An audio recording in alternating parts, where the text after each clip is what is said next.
suis en train de lire Le Monde, il y a une édition spéciale, Donald Trump, président des États-Unis. Alors on nous parle évidemment du Brexit, en disant que c'est un peu le même problème. Et effectivement, vous voyez bien que on ne peut pas isoler les facteurs. Ce sont des phénomènes, c'est un ensemble de phénomènes, c'est une série de phénomènes qui se produit et qui ne touchent pas une région particulière. Les États-Unis, c'est les États-Unis, l'Union européenne, c'est l'Union européenne, mais ça concerne les mêmes configurations astrales. Ce que certaines personnes, comme M. Lenom, ne veulent pas admettre. Ils croient encore qu'il faut telle et telle planète pour tel et tel pays, ce qui me paraît tout à fait dépassé. Alors, je voudrais essayer d'expliquer la différence entre... Il y a deux types de situations, en fait. Soit la situation que nous avons actuellement depuis un an entre le Brexit et Trump, à savoir les élites qui sont infiltrées et dominées par le peuple, ou l'inverse d'ailleurs, comme je l'ai dit l'autre fois. C'est-à-dire, ça peut être ça, ou c'est le contraire. C'est l'élite qui essaye de transformer la vie du peuple. C'est ce qui s'est passé avec la loi travail de El Khomri, au mois d'août 2016. On a voulu modifier le système des négociations au niveau des salaires, etc. C'était déjà ce qui était produit en 1995, lorsque Juppé a voulu changer le régime de sécurité sociale et de retraite. Là, à ce moment-là, c'est l'élite qui va essayer. C'est un problème de vase communicant, si vous voulez. Alors, ça communique dans un sens ou dans l'autre. Soit l'élite parvient à transformer les conditions de vie de la base, ce qu'a essayé de faire d'ailleurs Obama, entre parenthèses, soit c'est la base qui interfère et qui intervient avec le mode de fonctionnement de l'élite politique. Dans les deux cas, il y a un phénomène de vase communicant. Et puis alors, il y a l'autre cas de figure, qui est remarqué notamment avec le printemps arabe, qui s'est produit il y a 4-5 ans. Et là, c'est tout à fait autre chose. Là, ce n'est pas une volonté de vase communicant, c'est carrément la rupture. C'est-à-dire que c'est carrément la coupure. Il y a une différence entre des élections libres qui ont lieu en Angleterre ou aux États-Unis et les révolutions qui peuvent s'être produites lorsque l'on se débarrasse carrément par la violence, donc de façon beaucoup plus radicale, de l'élite en question. Donc là, nous sommes dans un cas de conflictualité, je dirais, soft, quelque part. Dans ses moyens, peut-être pas dans ses buts, parce que les buts sont quand même assez terribles, mais au niveau des moyens, on est dans un processus d'interaction. En revanche, il y a d'autres phases, qui ce que j'appelle moi, non plus les phases de conjonction, mais les phases de disjonction, les phases de séparation, où carrément, on ne veut plus entendre parler de l'autre. C'est-à-dire que, carrément, le dialogue n'est plus possible. Le dialogue n'est plus possible.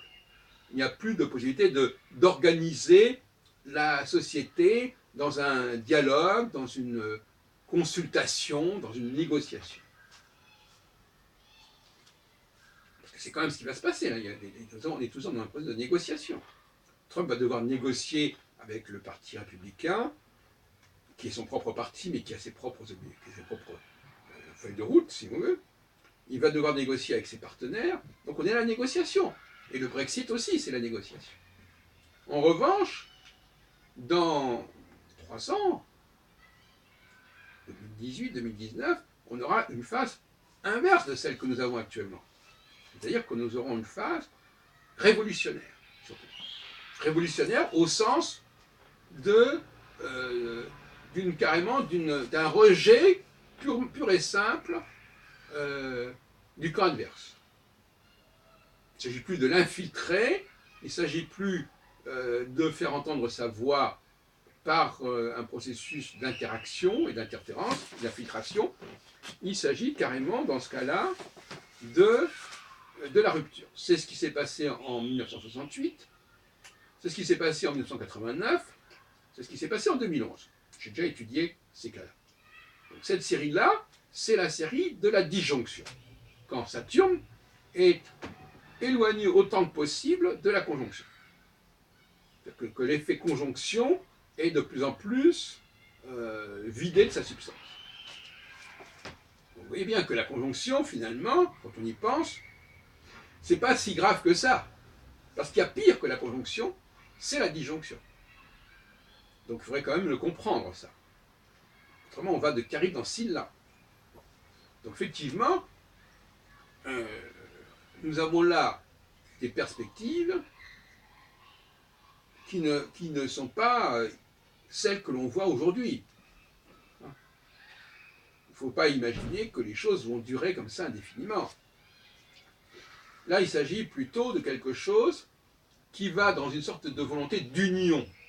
La conjonction, c'est quand même l'union. L'union de choses qui sont différentes, mais c'est l'union. Mais que se passe-t-il quand il n'y a plus union? Quand le surmoi de l'union, marqué par la conjonction, ne fonctionne plus. Ce qui n'est pas le cas actuellement. Actuellement, il y a une interaction, une interinfluence, dans un sens ou dans l'autre. Maintenant, le travail qui va se faire dans les 2 prochaines années, parce que malheureusement, le calendrier électoral ne coïncide pas parfaitement avec ce qui serait logique d'un point de vue astrologique, entendons par là que la conjonction de Saturne avec Antares, elle a déjà commencé il y a déjà plus d'1 an. Avec rétrogradation, etc. Donc, au fond, on a attendu, mais les choses auraient dû être déjà mises en place bien avant. Et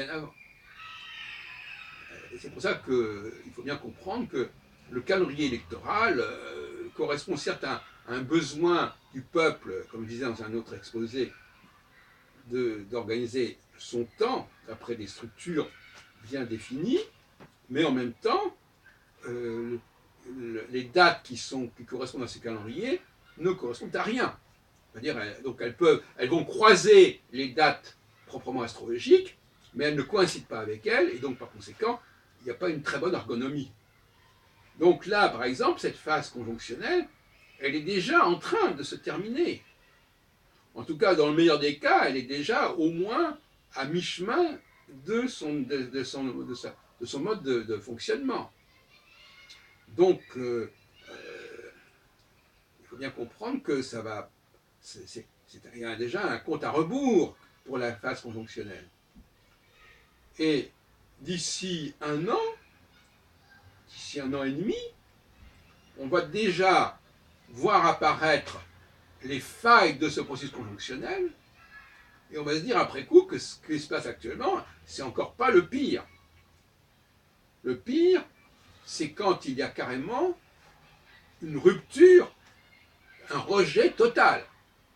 Là, par exemple, les États-Unis n'ont pas fait la révolution. Il n'y a pas une révolution populaire qui a rejeté l'élite politique. Ça s'est fait parce qu'il y a eu justement, grâce au ciel, des élections. Qu'est-ce qui serait passé d'ailleurs s'il n'y avait pas eu d'élections?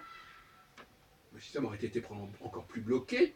Mais finalement, c'est plutôt une soupape de sécurité, cette élection. Le phénomène Trump, c'est un abcès qui est crevé, plus ou moins, en quelque sorte.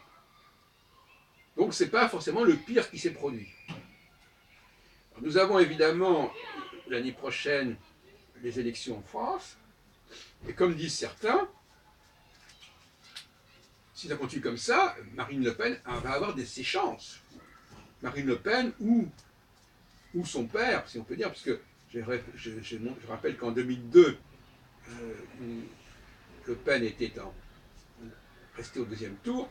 On a exactement la même configuration que cette année. Sauf que Saturne est dans un signe opposé à celui où il est actuellement. C'est-à-dire qu'au lieu d'être en Sagittaire, il était en Gémeaux. C'est le même principe, d'après l'astrologie alphabétique, c'est pareil. Gémeaux, Sagittaire, c'est la même chose.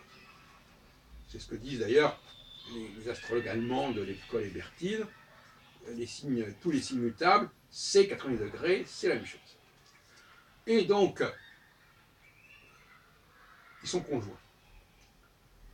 Et donc Marine Le Pen, effectivement, représentant effectivement démocratiquement, si on peut dire, encore qu'on sache que jusqu'à présent le système démocratique n'a pas favorisé spécialement Marine Le Pen, puisqu'elle n'a pas eu encore, elle a très peu de députés, sinon aucun au Parlement, elle en a quelques-uns au Parlement européen. C'est la même chose, c'est-à-dire que c'est, encore une fois, dans le cadre institutionnel, constitutionnel, la possibilité d'un troisième choc qui concernerait la France, avec l'émergence non seulement qu'elle elle resterait au deuxième tour, mais peut-être qu'elle pourrait l'emporter éventuellement au deuxième tour. Tel que c'est parti, d'ailleurs beaucoup de gens le disent.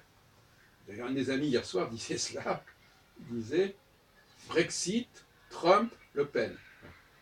Et c'est pas complètement idiot. Revenons à notre affaire. Donc effectivement, déjà, en avril 2017, déjà l'effet conjonctionnel, il est quand même en train de s'estomper. Mais il va quand même fonctionner. Le problème, c'est ces moments intermédiaires entre la phase conjonctionnelle, mais de toute façon, la phase conjonctionnelle qui correspond à une configuration astrale bien précise, Saturne en conjonction avec une étoile fixe royale, mais la phase disjonctionnelle, ça ne correspond pas à une planète. Ça correspond à un temps qui s'est écoulé, une sorte de sablier. D'ailleurs, je crois que Yves Lenoble emploie cette expression. Il y a un sablier qui fait que toute la puissance de la configuration va s'effriter. Ça veut dire quoi? Ça veut dire que ce qui permet à la société, à deux sociétés complètement différentes, parce que mes théories sont là-dessus, la société du peuple qui a un mode de fonctionnement qui lui est propre, et la société de l'élite qui a un autre mode de fonctionnement qui lui est propre, ces deux sociétés qui sont là encore en train d'être en interaction, elles vont être complètement coupées l'une de l'autre. Et à ce moment-là, on est plutôt non plus dans le combat démocratique, mais on est carrément dans la révolution. C'est-à-dire dans quelque chose où l'autre est éliminé carrément. Il est muselé, il est éliminé, etc. etc. Donc, je crois que rétrospectivement, dans 2-3 ans, on se dira que ce qui s'est passé en 2016, c'était relativement pas très méchant comparativement. Donc je dis que le pire est devant nous, d'une certaine façon. Mais en même temps, c'est plus complexe que cela. Car la séparation radicale entre deux entités différentes peut être bénéfique. Parce que chaque entité prend conscience d'elle-même, elle n'est plus dans le mimétisme, elle n'est plus dans la volonté, parce que le mimétisme, c'est ce qui conduit la personne à être comme l'autre, donc à vouloir. Trump, finalement, il est dans un mimétisme. Il a voulu montrer qu'on pouvait être président des États-Unis. Donc, il accepte les valeurs du camp adverse, mais il les subvertit en quelque sorte. Mais il les accepte. En autre temps, il pourrait y avoir des phénomènes beaucoup plus radicaux, beaucoup plus violents. Donc finalement, ce que je propose, c'est d'une part d'accepter cette dualité cyclique, mais d'accepter aussi que la société soit fondamentalement duelle. Mais d'un côté, le peuple, et notamment les femmes, qui seraient liées à toute une théorie théologique, parce que moi je suis assez théologien finalement, toute une théologie qui fait que les femmes sont représentantes d'une certaine intervention qui vient des extraterrestres, par exemple, n'est-ce pas? Ça correspond à une croyance. L'astrologie, dans ce sens-là, est une religion. Une religion qui croit qu'effectivement, que les astres, d'où ils viennent, etc., que nous sommes liés aux astres. Être lié aux astres, c'est déjà un phénomène presque biotechnologique, qu'on le veuille ou non, n'est-ce pas? Si on est lié aux as, c'est quelque part qu'on fait partie d'un système. Et d'ailleurs, la plupart des astrologues le laissent entendre d'une manière ou d'une autre. Et puis, de l'autre côté, il y a une humanité beaucoup plus créatrice, beaucoup plus libre dans son mode de fonctionnement, et qui domine par certains côtés, mais qui en même temps est tributaire du monde technologique, etc. Parce que là aussi, le problème se pose. C'est qu'il y a le problème de la technologie. À un moment donné, sans vouloir faire de la science-fiction du genre Van Vogt ou Frank Herbert, on va avoir un conflit entre le monde des machines, où les sociétés marquées puissamment par la technologie, et le monde d'une société qui essaie de s'en débarrasser.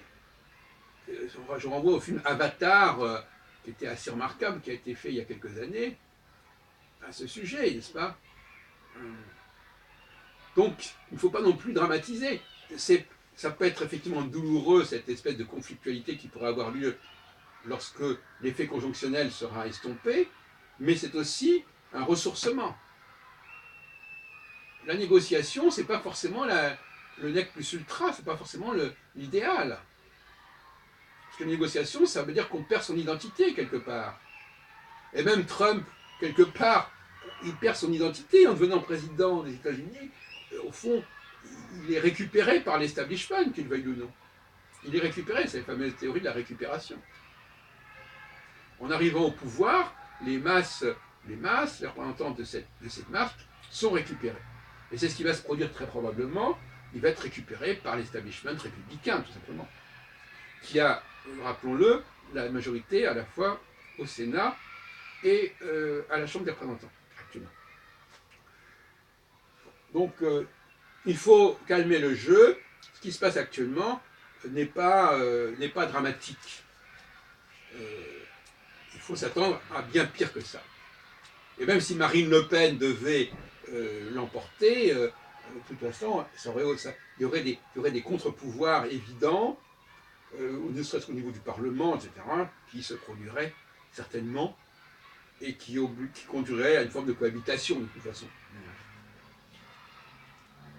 La question qui se pose, mes chers amis, aussi, et je terminerai là-dessus, c'est le décloisonnement dans le rapport entre la droite et l'extrême droite. Et ça, c'est un enjeu fondamental. Je pense que il y a des fortes chances, on parle du phénomène Marine Le Pen, ce n'est pas tellement le phénomène Marine Le Pen, c'est les accords qui peuvent exister entre Marine Le Pen, le Front National, et les Républicains. C'est ça qui est en jeu. Il est peut-être temps, en cette phase conjonctionnelle, de décloisonner, de désenclaver le Front National, parce que vous savez que c'est une fatalité qui pèse sur la droite depuis des années, cette volonté de ne pas avoir rapport avec le Front National, etc. Il semble que de ce côté-là, si j'avais un conseil à donner aux Républicains, c'est de repenser leur stratégie par rapport à cela. Ils doivent intégrer et donc récupérer quelque part le Front National, comme François Mitterrand, avec son PS, avait récupéré et intégré le Parti communiste. Il est essentiel que la droite fasse sa révolution intérieure et qu'elle profite de la phase conjonctionnelle actuelle pour faire sauter certaines lignes qui hypothèquent effectivement sa dynamique politique.